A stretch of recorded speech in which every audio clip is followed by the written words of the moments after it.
এখানে কি নাই, ছাড়ো নাই। এই কারণে যেখানে মূলত তারা নিজেদেরকে ইসলাম তারা মূলত এই সমস্ত কাজ থেকে বিরত হয়। তাহলে আপনি যদি ইসলামী অবস্থা পান, এটাকে যদি আপনি যদি সমাজে পরিবারে তাকে যদি আপনি যদি কি করতে পারেন, ঠিক করতে পারেন, তাহলে আপনাদের সফলতা তাহলে এক নম্বর সফলতা সেটা হচ্ছে কি, এক নম্বর গুণাগুণ ইমাম ও আদিল। কারণ তিনি হবেন নেতা, তিনি হবেন তিনি ন্যায় করাই। দুই নম্বর গুণাগুণ দেখবেন তার পরিবর্তন দিকে যাবে। এটা বিশ্বকালে আছে 50 বছর পয়সা থেকে সাধু পাচ্ছি, এবার তার শ্রবণকালের দিকে দিকে যান। তার শ্রবণকাল যদি ভালো থাকে তাকে আবার আরেকটি দলের হিসেবে তাকে সামনে নিয়ে এসেন।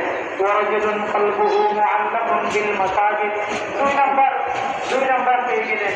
3 নম্বর এবার আসবেন আপনি, সেই ব্যক্তি যদি যৌবন যদি ভালো থাকে তাহলে তার সম্পদটা প্রকৃতিকে লক্ষণতা করে দেবে। কিভাবের মানের দিকে নাকি সিগারেটের দিকে নাকি আপনার নারীদের দিকে, সেখানে লক্ষণ নাকি মসজিদের দিকে লক্ষণ হচ্ছিল। এবার দেখেন 3 নম্বর কোয়ালিটি যখন পেয়ে যাবেন, এবার কি করবেন?